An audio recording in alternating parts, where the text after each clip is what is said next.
Bonjour à toutes, bonjour à tous, bienvenue pour ce live ou pour ce replay.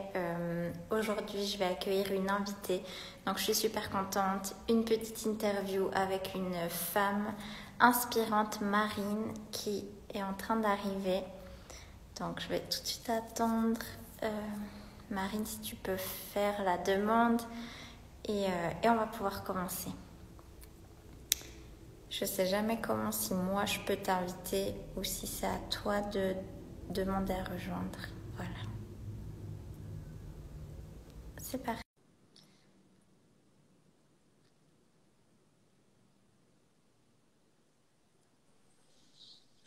Ah voilà. Hello. Hello, Comment vas-tu? ça va et toi? Très bien, merci. Merci beaucoup Marine d'avoir accepté mon invitation. Ça me fait sincèrement vraiment plaisir de pouvoir discuter avec toi. C'est un truc que je voulais faire depuis un moment. Donc merci. Merci de m'avoir invitée, je suis contente de partager ce moment avec toi. Donc voilà, comme je l'ai dit à toi Marine, et pour ceux qui nous rejoignent, donc bonjour à ceux qui arrivent en direct, bonjour aussi à ceux qui seront là en replay, n'hésitez pas si vous avez des questions. Mais moi ce que j'ai simplement envie de faire ces derniers temps, c'est voilà, des sortes d'interviews, mais c'est plutôt une discussion, un échange avec des femmes qui moi m'inspirent et qui me motivent à croire que tout est possible et puis à continuer à faire ce que j'aime et à avoir une activité, à faire de l'argent aussi avec ce qu'on aime. Donc pour moi, Marine est un super bel exemple. En plus, si je me trompe pas, tu viens de Suisse aussi. Donc voilà, je trouve sympa aussi parce que des fois j'entends souvent le truc que ouais, mais en Suisse ça n'existe pas trop, etc. Ben non. Et du coup, je serais contente de discuter avec toi de ton parcours, de plein de sujets, de l'argent, de l'avancée de ton business. Donc, je vais tout de suite te laisser la parole si tu es déjà d'accord de te présenter en quelques mots pour celles et ceux qui ne te connaîtraient pas encore. Oui, donc je m'appelle Marine, je suis Soul Aligned Success Mentor. Donc en fait, j'ai vraiment développé une méthode pour aider les femmes à attirer plus de richesses, plus de clients, plus d'opportunités dans leur business, vraiment basée sur cette intégration entre l'énergie féminine et l'énergie masculine et cette zone de génie qui pour moi se trouve au milieu entre les deux, entre ces deux énergies. Donc c'est vraiment apprendre à balancer ces deux énergies et à infuser, quand je parle de marketing aligné, de vente alignée, c'est vraiment infuser sa zone de génie dans son offre, dans son marketing, dans ses ventes et vraiment voir son business avoir des résultats tangibles grâce à ça. Ouais, non, j'adore la définition. Enfin, en tout cas, ça donne envie. En fait, comment t'en es arrivé à faire ça? Enfin, qu'est-ce que tu faisais avant? Enfin, voilà, quelles ont été pour toi les grandes étapes finalement pour en arriver là? Mm. Donc, j'ai lancé mon business il y a 3 ans en arrière. Avant, j'étais responsable marketing dans l'horlogerie, donc rien à voir avec ce que je fais aujourd'hui. Et je sentais que voilà, il y a quelque chose en plus. Ça faisait longtemps que je sentais un appel de vouloir faire autre chose, de vouloir avoir ma liberté. J'osais jamais en fait me lancer. J'avais envie d'être entrepreneur depuis longtemps, mais c'est vrai que j'avais plein d'idées plein la tête, mais comme si j'arrivais pas à passer ce cap. Et c'est quand j'ai eu mon premier enfant où tout d'un coup, en fait, j'ai pris conscience à quel point la vie est fragile, la vie est courte, on ne sait pas quand c'est qu'elle va s'arrêter et qu'on ne peut pas juste vivre sa vie dans la peur, en fait, de la peur d'essayer, la peur de ne pas oser, la peur de se faire rejeter, de ce que vont en penser les autres. Et du coup, ça m'a vraiment aidé à me dire non, j'ai envie de suivre ce que mon cœur me dit, ce que mon instinct me dit. Donc j'ai démissionné sans savoir ce que je voulais faire. Mais c'est comme ça aussi, c'est ça que j'adore en fait avec l'univers, c'est quand on met une première intention, quand on met une première action, c'est là où il y a les synchronicités qui arrivent, c'est là où tout d'un coup les signes viennent pour nous guider en fait dans ce chemin. Je ne sais pas si tu as lu le livre L'Alchimiste. C'est vraiment ça en fait, c'est tout d'un coup on a cette foi que quelque chose d'autre est censé arriver, quelque chose de mieux, quelque chose de plus aligné, même si on ne sait pas exactement quoi, mais on prend une première action. Alors moi, c'était extrême, j'ai démissionné, mais ça peut être plein d'autres choses. Mais voilà, c'était pour moi, j'avais besoin de me dire, OK, maintenant, je me fais confiance, je fais confiance à ce que je sens fortement en moi. Et de là, il y a eu plusieurs choses, justement, comme je disais, des signes qui sont venus et j'ai pris la décision de me former en coaching. Et de nouveau, là, quand j'ai lancé mon business de coaching, j'avais l'impression qu'il fallait que je fasse du business, du coaching business, Ouais. parce que j'avais ces 7 ans en marketing d'expérience, parce que j'avais fait l'université en business, donc j'avais tout ce background dans tout ça. Et je me disais, c'est facile. Je vais aider les entrepreneuses à développer leur business puisque je connais le marketing, je fais du coaching, je mets les deux ensemble et tout Mhm. devrait être magique. Et pour moi, dans ma tête, c'était forcément si j'ai l'intention d'aider les gens, plus j'ai les connaissances, c'est Mhm. jackpot en fait. Mhm. Et ma première année dans mon business, ça a été compliqué où j'ai réalisé que non, c'était pas parce qu'on avait une intention initiale d'aider les gens que ça marche forcément comme ça. J'ai commencé en fait à regarder ce que d'autres coachs faisaient, à me comparer, à essayer de faire la même chose que d'autres personnes, à essayer de l'appliquer dans mon business. C'était super compliqué. J'ai pris plein de coaching de groupe qui étaient très dans cette énergie masculine, donc on nous disait exactement quoi Oui. faire, etc. Je l'appliquais à la lettre et pour autant, je voyais pas les résultats tangibles dans mon business. J'étais hyper frustrée de ne pas voir les résultats et je voyais les autres coachs qui avaient Mhm. des résultats. Je disais, mais comment elles font et comment elles font? Et quand on est dans cette énergie-là, le problème, c'est que vraiment, on met le pouvoir à l'extérieur de soi, en fait. On a l'impression que la solution, elle est hors de soi et que nous, en soi, on n'a pas les clés pour développer son business, qu'on n'a pas les clés pour réussir. Et après, j'ai aussi énormément compris que j'avais beaucoup de croyances liées à l'argent, beaucoup de Mhm. croyances liées justement à la réussite au féminin, parce que Mhm. c'est une chose de voir la réussite, mais la réussite en tant que femme, en tant que mère, en tant que, voilà, donc d'être financièrement indépendante, d'être maman. Et en fait, c'est que quand j'ai fait ce travail à l'intérieur de moi, où j'ai commencé à pas non plus juste essayer de faire pour faire, mais vraiment d'intérioriser qu'est-ce qui se passait, de voir que les challenges qui se présentaient dans mon business étaient un miroir de ce qui se passait aussi à l'intérieur de moi, et que du coup, c'était des opportunités pour grandir. Et quand j'ai commencé à vraiment devenir consciente de ça et à faire ce travail d'analyse et de libération, eh ben, c'est là où tout d'un coup les résultats dans mon business ont changé, où tout d'un coup j'ai pu faire des fois 10 mes revenus, etc. Parce que justement, j'étais passée de faire pour faire, donc vraiment d'être dans la tête uniquement, d'être dans la peur, d'opérer depuis cette énergie de manque, de peur, à opérer depuis cette énergie de confiance, comme j'avais eu, en fait, cette même foi que j'avais eu quand j'ai Ouais. donné ma démission, c'est retrouver cette foi-là. Et c'est là où j'ai vu les changements pour moi. Et c'est quand j'ai implémenté ça avec mes clientes, c'est pour ça que j'ai vraiment développé une méthode, parce que pour moi, c'était essentiel d'intégrer, en fait, autant la partie énergie masculine, donc plus se faire, c'est de passer à l'action, mais aussi cette partie d'intégration intérieure, de voir qu'est-ce qui se passe, cette partie plus énergétique qui fait que si l'énergie ne suit pas, on aura beau mettre en place tous les conseils qu'on nous aura donnés, ça aura de la peine à fonctionner. Parce que Mhm. sinon, tout le monde serait déjà millionnaire, puisque des Ouais. conseils pour soi-disant être millionnaire, on en trouve sur Ouais. YouTube, sur Internet, partout en fait. Donc qu'est-ce qui fait qu'aujourd'hui, malgré tous les conseils qu'on a sur la partie stratégique, il y a encore Ouais. plein de gens qui n'y arrivent pas. Et c'est vraiment ça aussi. Wow, non mais j'adore comme tu présentes ça et franchement là pour toutes les personnes qui nous écouteront là en quelques minutes, mais t'as vraiment littéralement t'as tout dit ça me parle beaucoup ce que tu dis donc ce premier élan de foi que t'as eu de démissionner vraiment et parenthèse pour toutes celles et ceux qui attendent le fameux bon moment genre quand là ce sera mieux financièrement ou dans la famille, enfin on voit bien aussi avec ton exemple que le bon moment, il n'existe jamais parce qu'on pourrait se dire, bah, si j'ai un petit bébé, plus, voilà, j'ai envie de me lancer. Enfin, sur le papier, c'est pas le bon moment. Donc, déjà ça. Et je me retrouve beaucoup dans ce que tu dis. Bah, moi aussi, je me suis lancée comme ça, j'ai démissionné, vraiment tout quitté, sans trop savoir ce que j'allais faire. Vraiment, j'avais une foi énorme. Ensuite, tu commences à te lancer. Pareil, ben, moi, j'y connaissais rien en marketing. Donc, je me suis dit, la seule chose qui me manque, c'est le marketing. Donc, je me suis fait coacher sur ça. Et après, tu vois que non, en fait, tu fais tout comme il faut et non. Enfin, que c'est toujours pas ce qu'on veut, même si ça nous apporte exactement ce dont on a besoin.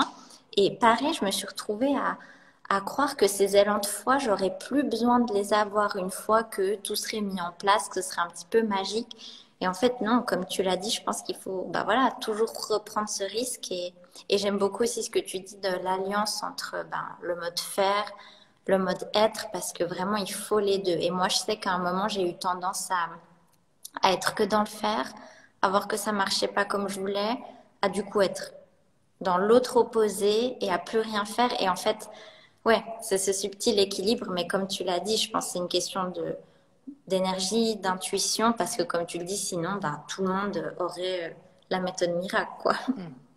Exactement. Mhm. Non, mais trop, enfin, j'aime beaucoup comme tu le racontes, c'est hyper synthétique et en même temps hyper complet, donc merci pour ça.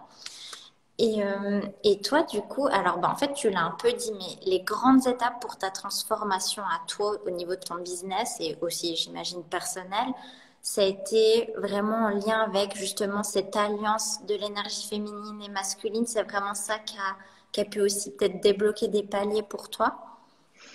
Alors, je dirais ce qui a développé des paliers, c'est tous les challenges, tous les Ouais. échecs, tous les fois où ça n'a pas fonctionné. En fait, sur le moment, quand ça fonctionne pas, on est tellement frustré, on est Mhm. tellement déçu de soi, il y a des fois, il y a tellement de fois où j'ai eu envie d'abandonner. Ouais. Et quand on passe ce cap de je Mhm. veux abandonner, j'en ai marre, ça marche pas comme je veux, et qu'on arrive à tirer la leçon, qu'on arrive à voir la graine qui s'est plantée Mhm. dans cet échec-là, et ben, tout d'un coup, là, ça nous donne une opportunité. Typiquement, cette année, j'ai vraiment développé mon business comme jamais. J'ai fait des mois à 30K, etc. Mais pour autant, ça a été une année où là, je sens qu'en fin d'année, je suis fatiguée. Ouais. Et en fait, mais c'est très positif parce que j'ai fait beaucoup de lancements, j'ai fait trop de lancements. Mhm. Et en fait, j'ai vraiment réalisé que c'était pas le business model qui me convenait. Mais si j'avais pas vécu ça, si je l'avais pas fait, j'aurais pas pu prendre conscience de ça, en fait. Et j'ai vraiment pris conscience que j'avais envie d'implémenter un autre business model. Et depuis que je suis en train de changer, ben, mon business, il rapporte autant d'argent, mais avec une autre forme. Mais en fait, c'est pour ça que je dis l'action, souvent, je pense que on a trop peur de se planter, en fait. On a trop peur de vivre un échec, de pas vendre, etc. Et on espère avoir tout compris, avoir tout internalisé, avoir tout si avant, et puis on se dit, comme ça, Ouais. c'est bon, je fais pas faux, moi je suis bien dans les trucs. Ok. Mais en fait, les échecs, ils sont essentiels, en fait. Et je me souviens quand j'écoutais les gens dire ça, j'étais là, ouais, mais bon, j'aimerais bien en passer quand même. Et une fois qu'on est Ouais. de l'autre côté de la rivière et qu'on se rend compte du chemin qu'on a traversé, tout d'un coup, on prend conscience qu'en fait, ils étaient vraiment essentiels. Et même si on n'avait pas envie de les avoir, ils nous ont apporté une forme de croissance. Ils nous ont... Parce qu'en fait, qu'est-ce qui se passe? Si on manifeste les objectifs qu'on aimerait, donc un business à 6 chiffres, des mois à 30 000, des mois à 50 000, des mois à 100 000, euh, de la manière qu'on fait, qui n'est peut-être pas la manière la plus optimale, et Mhm. pour nous, et pour nos clients, Mhm. puis qu'on les manifeste sans facilité, du coup, on va jamais se remettre en question. Parce qu'on va se dire, bah, c'est bon, en fait. Alors que si on les manifeste pas, mais qu'au lieu de se prendre pour victime en disant, ça ne marche pas, ça ne marchera jamais, mais qu'on se dit, OK, qu'est-ce qui fait que ça n'a pas marché? Comment est-ce qu'elle était mon énergie? Qu'est-ce que j'ai mis en place qui n'a pas fonctionné, etc. Et du coup, on arrive à changer. Là, on peut manifester peut-être de la manière la plus alignée pour soi. Mhm.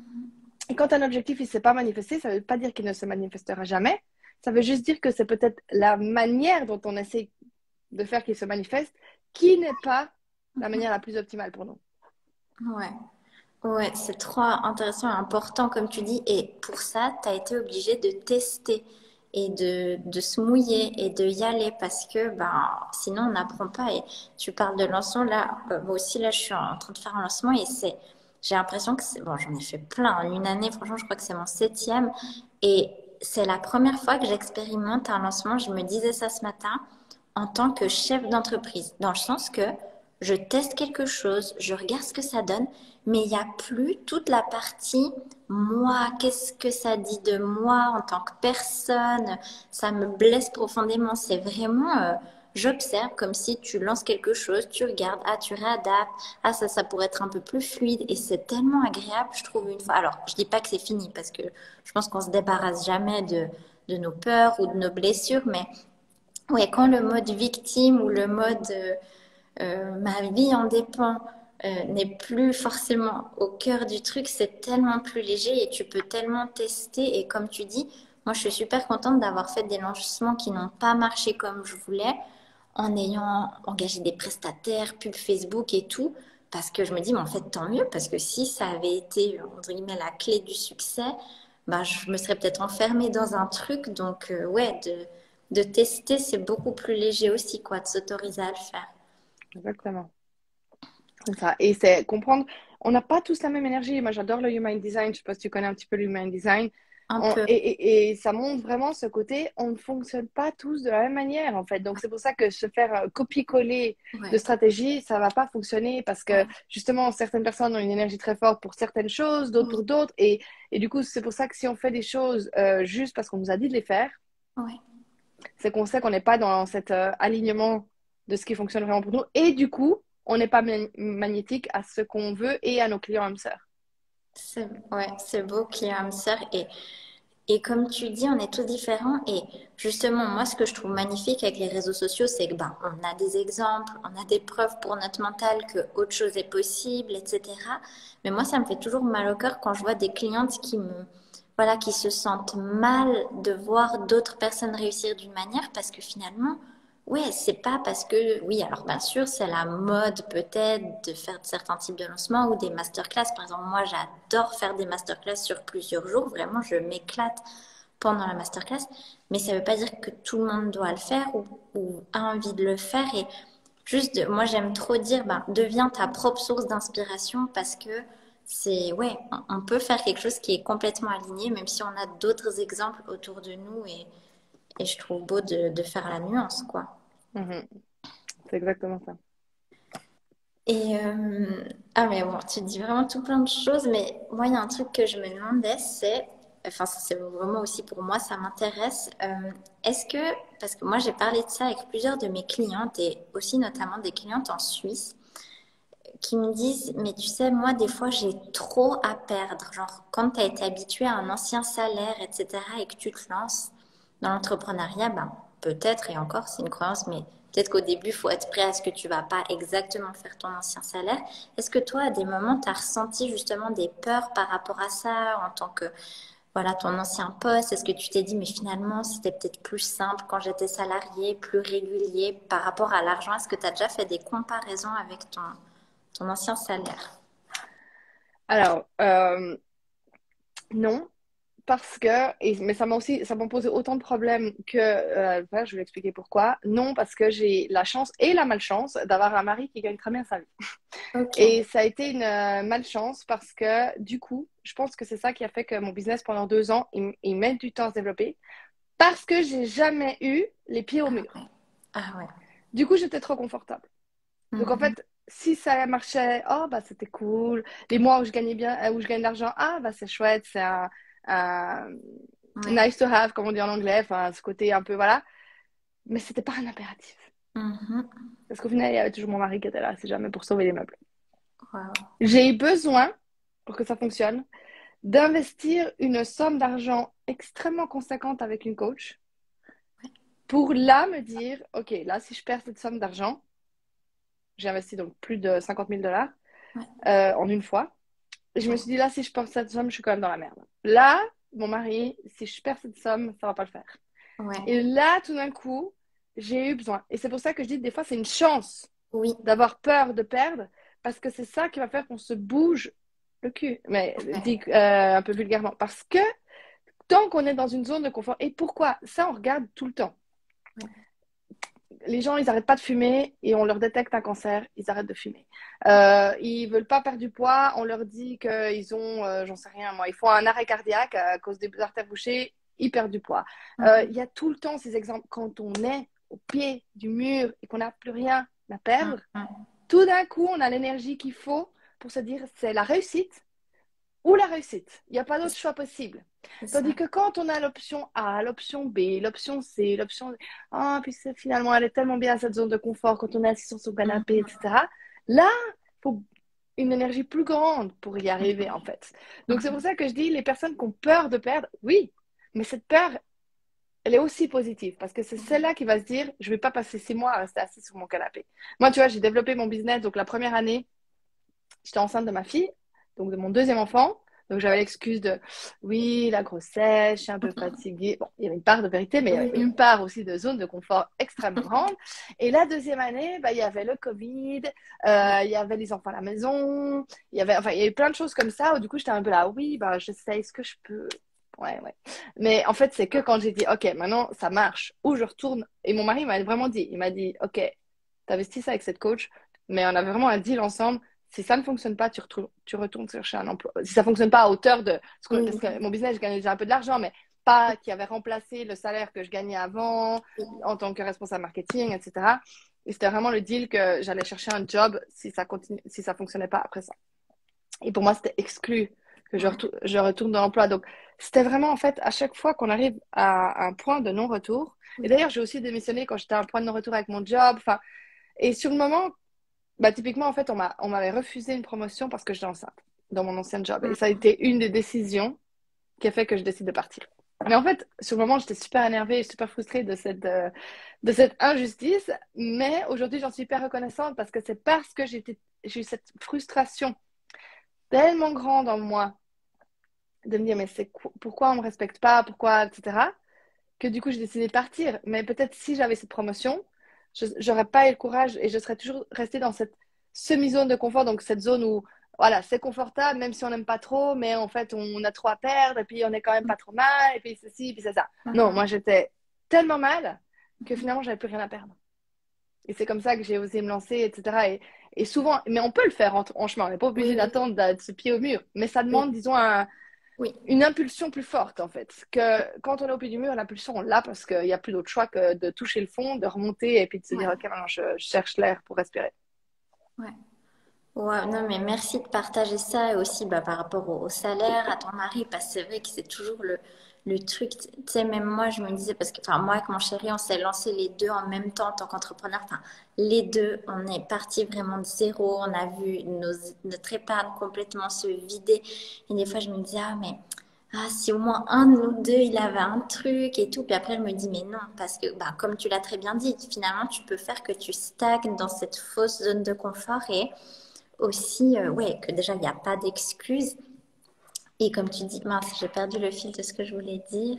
Ah oui, et moi, c'est vrai que j'observe autour de moi, même chez mes clientes, alors ça, c'est une observation pas du tout prouvée statistiquement, mais que bah, c'est vrai que chez mes clientes qui font le chemin en parallèle, qui gardent leur emploi salarié et qui en parallèle développent quelque chose, alors ça se passe super bien et vraiment, là, à nouveau, hein, c'est à chacun de sentir ce qui est juste pour soi. Mais disons que ouais, tu as plus encore le pied un petit peu dedans et il y a peut-être cette croyance de croire qu'un jour, en développant ton business à temps partiel, tout d'un coup, ça va péter et tu seras hyper confortable de démissionner et qu'il y aura cette transition fluide. Et j'ai envie de croire que ça existe, mais c'est vrai que je remarque que voilà, plus tu fais ce qui te fait peur, et ça peut être différent d'une personne à une autre, mais plus ouais, tu peux avoir ces fameux miracles qui arrivent et du coup, je trouve beau comme tu en parles. Je pense que ça va en inspirer plus d'une. Je regarde juste l'heure pour être sûre qu'on s'en Oui, va. on a encore le temps, t'inquiète. Ok, super. Et oui, un truc que moi j'ai beaucoup exploré cette année parce que du coup, bah, moi je me suis lancée en 2020. Bon, moi j'étais à fond parce que je me disais j'ai pas le choix. Et puis fin 2020, vraiment, ça a commencé à vraiment prendre. J'ai fait des sommes que j'aurais jamais imaginé possibles, 8000, etc. Et, et en fait, je me suis rendu compte cette année que ça m'a fait inconsciemment paniquer. Et je voyais que c'était facile, que waouh, en fait, ça peut être si facile que ça et ça peut être si fluide, etc., etc.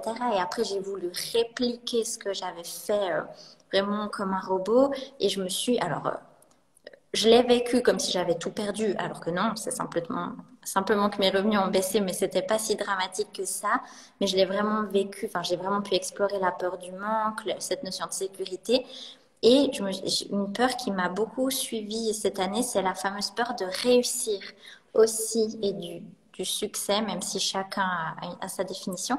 Donc toi, par rapport bah, à ton expansion, à ces résultats, à ces risques que tu as pris, est-ce que tu as ressenti cette peur de réussir à ta manière? La première fois que j'ai fait un mois à 30 000, le mois d'après, j'ai fait 5 000. Ouais. Ah, mais c'est Parce dingue. que, en fait, qu'est-ce qui se passe? C'est que notre corps, quand il se sent pas en sécurité et qu'on sort trop vite de cette zone de confort et qu'on n'a pas appris à stabiliser ses revenus dans cette zone de confort, dans cette nouvelle zone de notre corps, il va tout faire et notre ego, il va tout faire pour qu'on se sabote et qu'on fasse ça. Et c'est que quand j'ai appris à stabiliser mon système nerveux avec cette nouvelle réalité, que c'est revenu et que c'est revenu régulièrement. Parce que justement, en fait, tant que notre corps, en fait, on a toujours l'impression que notre volonté, elle fait tout. Mais notre Ouais. volonté, elle fait pas tout parce qu'en fait, c'est vraiment notre système nerveux qui dirige comment on va se sentir. Donc, c'est vraiment quand on n'a pas cette notion, et on a toujours l'impression, oui, je me sentirai bien quand je gagnerai 10 000, 20 000, 30 000. Mais en fait, on voit pas l'envers de la médaille. Je me souviens, le premier mois où j'ai fait 30 000, je disais à mon mari, oh non, mais je crois qu'il faut que les ventes, elles s'arrêtent. Ouais. Où vraiment, en fait, j'étais là, oh là, c'est pas possible. Parce qu'en fait, tout d'un coup, il y a d'autres croyances qui émergent. Il y a d'autres peurs qui émergent. Et en fait, on croit que gagner de l'argent, ça répond à toutes nos peurs, à tous nos problèmes, mais pas du tout, en fait. Et c'est pour ça qu'en fait, c'est vraiment important, cette notion de se sentir, ouais, vraiment cette notion de se sentir en sécurité, d'être un peu comme un peu un tronc d'arbre hyper enraciné, en fait, quand ça arrive, pour que quand il y a les chamboulements émotionnels, on arrive à garder. Parce que moi, en fait, ce qui a été l'erreur, c'est que j'ai un peu perdu cet enracinement. Et j'ai mis un bon mois à me réenraciner, à ressentir en sécurité, à ça pour que, tu vois. Et c'est vraiment ça qui s'est passé. Donc, oui, la peur du succès peut arriver de manière inconsciente parce que qui on devient, en fait, si on n'a pas fait ce travail de pour moi, maintenant, c'est devenu une extension en fait de moi. Mais si on n'a pas fait ce travail de qui je suis quand je gagne ça, tu vois, tout le monde a envie de gagner des sommes. Je parlais avec tellement d'entrepreneuses ça fait longtemps. Euh, C'est vrai que le coaching est devenu un business assez lucratif, en tout cas pour certaines personnes. Et du coup, il y a tout le monde qui a envie de gagner les 50 000, les 100 000, les machins, etc. Oui, mais c'est d'abord se dire qui je suis quand j'ai un business qui tourne au demi-million à l'année. Qui je suis quand j'ai un business qui tourne au million à l'année.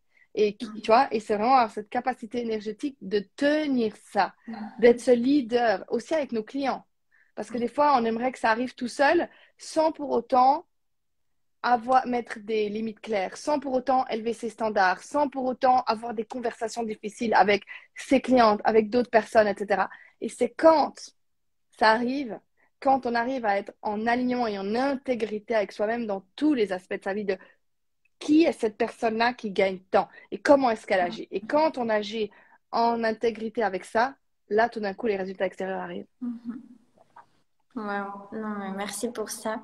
Et attends, là, j'ai des petites notifs. Il me semble qu'il y a eu, je sais pas si c'était une question. Alors, Conscience du Sacré qui nous dit mille merci pour cet échange, belle lumière. Je suis en plein dans cette dynamique, faire un investissement énorme pour un accompagnement conséquent qui va faire décoller mon entreprise. Merci beaucoup à toi. Oui,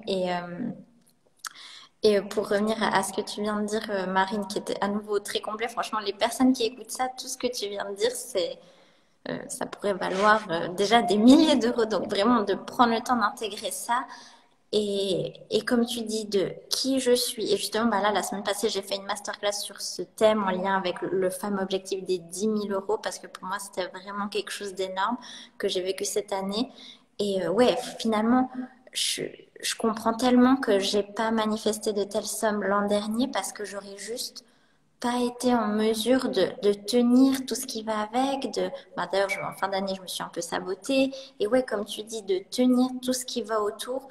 Qui je suis quand je gagne cette somme, qui je suis quand je ne la gagne pas. Parce que comme toi, t'as dit, tu passes de 30 000 à 5 000. Alors, peut-être il y en a qui se diront, mais ça va, c'est quand même de l'argent. Mais oui, cet ascenseur émotionnel. Et j'adore ta métaphore de l'enracinement de l'arbre. Et c'est drôle parce que justement, en septembre, j'avais lancé un programme que j'avais appelé Root to Rise, comme avec une posture de yoga où vraiment, moi, c'est vraiment ça que j'ai. Enfin, finalement, tous les programmes, je les crée pour moi aussi, mais vraiment d'aller ouais, me réancrer, me remettre les fondations pour qu'ensuite, alors, pas que tu deviennes un robot, mais que tu puisses naviguer avec toutes ces émotions sans... parce que moi, cette année, au printemps, je me suis vraiment sentie, tu sais, comme s'il n'y avait rien qui était stable et que j'allais dans Mhm. tous les sens. Et juste se poser et peu importe la tempête, ben, t'es là, t'es ancré, même si, bon, je pense que Dieu sait ce que la vie me réserve, mais juste de se rappeler de ça, c'est déjà très puissant, quoi. Mhm. Exactement. Et j'avais aussi une autre question. Est-ce que, moi, c'est un truc que j'ai vécu cette année en voyant que, ok, je peux faire de l'argent, euh, j'investis aussi beaucoup parce que pour moi, littéralement, cette année, enfin, je préfère investir dans des coachings ou des trucs que des vêtements, par exemple. Et à un moment, je me suis vue me dire, mais en fait, j'ai plus envie de devoir choisir entre ou l'investissement, ou mes petits plaisirs, ou un voyage. Tu sais, comme ça, on en parlait beaucoup avec mes clientes, ouais, de plus devoir choisir. Et du coup, j'ai dû beaucoup travailler cette croyance de on peut pas tout avoir. Et toi, je sais pas si c'est quelque chose que tu as déjà ressenti, cette notion de tout avoir. Enfin, je pense que tu as Mhm. compris. Oui, oui, et non, oui, je sais ce que c'est et c'est aussi quelque chose que j'ai dû travailler. Alors moi, c'était plus lié, mais ça fait sens, c'était plus être une bonne mère et une entrepreneuse à succès. Parce qu'il y a vraiment cette croyance dans ma famille où c'est un peu les femmes, elles restent à la maison pour élever les enfants. Euh, voilà, j'ai encore une grand-mère qui me demande quand je pars 2 jours en voyage si j'ai cuisiné des plats pour mon mari. Donc c'est vraiment, j'ai dû apprendre à me détacher et à enlever la culpabilité en fait. Et j'ai réalisé, parce que bah, mes enfants, les jours où je travaille, ils vont à la crèche. Et en fait, j'ai réalisé que dans ces jours-là, j'avais de la peine à m'asseoir sur mon canapé et à rien faire. Parce que j'estimais que mon temps, il devait être hyper rentable. Parce que sinon, je devrais aller chercher mes enfants à la crèche et m'occuper d'eux, en fait. C'est comme si j'avais pas le droit Ouais. de m'accorder 1 heure à moi, en fait. Et j'ai vraiment dû travailler sur, effectivement, non, c'est OK, en fait, d'avoir aussi du temps pour soi. C'est OK, en fait, de faire ce que je veux. Et c'est OK d'être en alignement. Mais ça va prendre de, justement déconstruire ce qu'on a vu. Et la même chose avec le et plaisir et etc. Bah, c'est accepter qu'en fait, c'est pas ce ou, c'est ce et, en fait. Et on peut tout avoir. On peut tout définir, mais ça implique de redéfinir, de casser en fait les codes et les boîtes dans lesquelles on s'est mis dans qu'est-ce que ça veut dire d'être entrepreneur? Qu'est-ce que ça veut dire d'être une femme? Qu'est-ce que ça veut dire d'être une mère? Qu'est-ce que ça veut dire d'avoir de l'argent? Qu'est-ce que ça veut dire, tata. Et c'est d'arrêter d'être dans cette boîte de ah, je suis femme, alors ça veut dire ça. Ah, je suis mère, alors ça veut dire ça. Donc, si ça veut dire ça de moi, c'est-à-dire que je dois me comporter de cette manière-là. Ou c'est-à-dire que je dois investir de cette manière-là. C'est-à-dire que je dois dépenser mon argent de cette manière-là. C'est-à-dire, et plus on arrive à casser ces boîtes où on est tout petit, parce qu'en fait, dans une boîte, on s'est limité, plus on, justement, on peut s'élever, s'étendre et être illimité, en fait. Wow, c'est beau comme tu présentes ça et je pense que ça va inspirer aussi, oui, les mamans. Alors moi, je ne suis pas encore maman, mais je sais que des fois, j'ai des clientes qui résistent un peu avec cette notion. Et oui, bien sûr que tu peux avoir le business et les enfants. Et comme tu dis, c'est pas parce que des fois, parce qu'on s'est créé une activité qu'on aime, dans laquelle on a du plaisir et peut-être où on a du temps libre, que tu dois forcément remplir ce temps libre et qu'on a le droit d'être pas disponible juste pas parce qu'on est débordé, mais peut-être parce qu'on n'a pas envie. Et comme tu dis, c'est une notion de rôle, d'étiquette, de... Et c'est ça qui est beau avec l'entrepreneuriat, c'est que moi je trouve que toutes ces questions, tout le monde devrait se les poser. Mais bon, moi, il a fallu que je devienne entrepreneur pour me poser ces questions, mais c'est tellement important. Mais l'entrepreneuriat, pour moi, c'est un des outils de développement personnel les plus puissants, en fait, parce qu'il nous fait face à toutes nos peurs, face à tous nos pardons, face à plein de questionnements, en fait, effectivement, qu'on serait pas amené à se poser dans une autre manière de sa vie. Oui, oui, c'est vrai, les peurs, les blessures aussi. Moi, c'est grâce à l'entrepreneuriat, j'ai découvert toutes ces notions de blessures, blessures du rejet, de l'abandon, de l'injustice, et que tu es là, tu vois, tu reproduis ça avec tes clients et tu te rends compte comme tu as fonctionné toute ta vie. Mais c'est alors oui, comme j'ai tout le temps, ça peut être très inconfortable, hein. La semaine passée, j'ai fait ma masterclass, il y en a qui étaient complètement bouleversés. Et oui, tu peux te dire, mais pourquoi m'infliger tant d'émotions, de peur, d'aller plonger dans tes parts un petit peu plus, tes parts d'ombre, mais ce qu'il y a derrière, toute, ben voilà, la liberté, la légèreté, la conscience, je trouve que ça a vraiment, mais pas de prix, même cette notion de sécurité. Alors certes, on ne devient pas entrepreneur pour nourrir notre besoin de sécurité, mais il y a tellement d'autres choses à côté et ça, je trouve bien de le souligner aussi et de s'en rappeler sans non plus vendre du rêve, mais avoir conscience qu'il y a tout ce travail-là à faire, quoi. Exactement. Merci Marine, je crois qu'on arrive. Enfin, moi je m'étais noté des mots-clés parce qu'il y a vraiment des trucs que je voulais discuter avec toi particulièrement. Mais si tu avais un dernier mot à dire, enfin je sais pas, le conseil ou le truc vraiment qui toi a changé beaucoup de choses pour toi, ce serait quoi? C'est d'avoir une foi inébranlable en son succès, en fait. Vraiment, c'est de se dire, c'est pas parce que enfin, c'est vraiment la phrase, ma destination actuelle n'a pas besoin d'être ma destination finale, en fait. Et de comprendre que c'est pas parce qu'aujourd'hui on en est là où on en est qu'on va jamais avoir un lendemain différent, une année différente, dans 5 ans c'est différent, etc. On peut tellement accomplir de choses. Enfin, des fois, j'adore regarder où j'en Oui. étais en arrière et à quelques temps, juste pour voir, en fait, cette évolution et voir que finalement, on peut vraiment tout accomplir, mais le problème, c'est justement, et c'est vraiment, on est euh, notre propre limite, en fait. On est vraiment les limites qu'on se fixe, et du moment qu'on arrive à garder cette vision haute, à garder cet alignement, à faire ce travail, eh ben, c'est vraiment ça qui importe pour moi. Merci. Et là, on a donc une question, peut-être Marine, tu pourrais répondre. Comment faire autant de CA en un mois? J'ai l'impression qu'il faudrait beaucoup de temps. 30 000 € par exemple. Alors ouais, la notion de temps, moi, ça j'ai dû beaucoup travailler ça cette année, que plus de chiffres veut dire plus de temps et forcément d'efforts. Donc je sais pas toi quelle était ton expérience. Donc, Charlotte, c'est bien ça que tu réfères, c'est temps égal argent? Si tu peux juste spécifier, ou temps dans le sens durée d'années pour développer son business. Ah oui, c'est vrai qu'il y a, ouais. J'ai juste en fait un doute sur l'interprétation de la question Mhm. avant que je puisse répondre à la question. Ouais. Ouais, autant de ça en un mois. Ouais, est-ce que c'est vraiment en un mois en termes de temps, de travail? Ah. Oui, c'est ça. Non, j'ai pas compris. Vu qu'on a donné deux options, du coup, je sais pas laquelle des deux. Bon, C'est le pardon. temps, c'est Oui. le temps calculé en un mois, je pense, non? J'imagine. J'ai l'impression que c'est ça. Bon, on va partir sur cette option-là. Donc ça, c'est vraiment, en fait, une des croyances à démonter, c'est se dire que le temps est lié à l'argent. Le temps, c'est une illusion, en fait. Et de comprendre ça, plus vite on comprend que le temps est une illusion, plus vite on se libère de cette notion de, justement, je dois travailler tant d'heures. Parce que si c'était vrai, alors les personnes qui construisent les routes, les coiffeuses, les gens qui travaillent dans les magasins, seraient les personnes les plus riches. C'est pas le cas. Il y a des gens qui travaillent tellement d'heures dans la semaine et qui pourtant touchent des salaires minimum. Donc, il n'y a pas de corrélation entre le fait de gagner 30 000, 20 000, 10 000, 100 000 et les heures. On a tous 24 heures dans la journée et pourtant, il y a des gens qui gagnent 2 000 €, 1 000 €, 500 € et il y en a qui gagnent 1 million, 2 millions, 3 millions, 4 millions, 10 millions par mois. Donc, et on a tous les mêmes heures. Et ces personnes-là, elles ne travaillent pas plus. Donc, c'est vraiment, en fait, plus on arrive à se détacher et ça, c'est vraiment, en fait, passer de, comme je disais, de cette énergie complètement masculine à penser que c'est que le faire, c'est que l'action qui crée des résultats.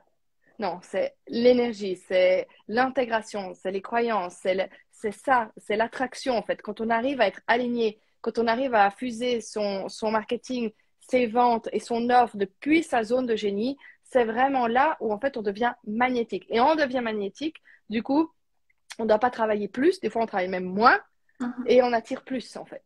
Et Mhm. aussi, c'est lié à cette notion de mériter, de valeur. Donc vraiment, ça n'a rien à voir avec le temps. Et plus vite on se libère de ça, plus on peut arriver à l'attirer. Parce qu'effectivement, si dans notre système nerveux, on pense que pour gagner plus, il faut travailler plus, qui voudrait faire ça? Donc, on va de toute façon bloquer l'arrivée de plus d'argent parce que on n'est pas faux, on va se dire non, mais j'ai pas envie de me tuer à la tâche en fait. J'ai pas envie au dépit de toute ma vie, au dépit de ma vie privée, au dépit de tout. Donc, forcément, qu'on va pas y aller. Donc, c'est quand on arrive à se libérer de ça et se dire non, non, non, ça n'a rien à voir avec le nombre d'heures que je travaille. Ben, tout d'un coup, les choses, elles arrivent beaucoup plus facilement et vite que prévu. Ouais, non, merci pour ça. Ouais, et de pas culpabiliser justement quand ça peut venir et qu'on travaille pas forcément plus, Mhm. voire moins. Et ouais. Non, mais merci beaucoup, Marie. Merci aussi pour celles qui ont posé des questions. C'est cool. Et ben voilà, on arrive gentiment au bout. En tout cas, vraiment, merci, merci, Marine. Ça me fait très, très plaisir. Bah, Et merci de m'avoir invité. Ça m'a fait plaisir de passer ce moment avec toi. moi aussi. Et bah, au plaisir de te suivre. Ben, alors moi, je vais mettre le live dans mes GTV, donc je te taguerai si jamais. Et puis, ben voilà, tout le monde peut retrouver Marine. Et puis, vous pouvez me retrouver moi aussi sur mon profil si vous avez des questions. Et voilà. Super, bah, merci beaucoup, Magali. Merci à toi, merci à ceux et celles qui étaient là et bonne journée à tout le monde. À bientôt, bye. À bientôt, ciao ciao.